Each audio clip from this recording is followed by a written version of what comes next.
Hi guys, this is Raz and this is day 3 of learning entrepreneurship. So today was a very fun unit. We looked at different case studies on how organizations and companies are using different strategies to enter into the foreign market. We got to look at Tata and Starbucks, how they went into a 50-50 joint venture agreement in 2012 for Starbucks to open up new locations in India. Since then, they have started 60 new locations. We also looked at how Starbucks used different strategies to integrate good into the Chinese market.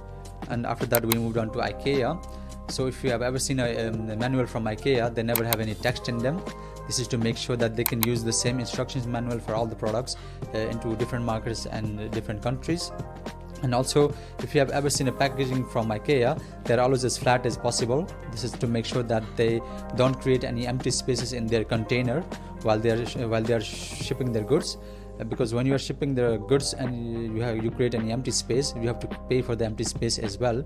So by doing this, they save a lot of transportation cost or port cost.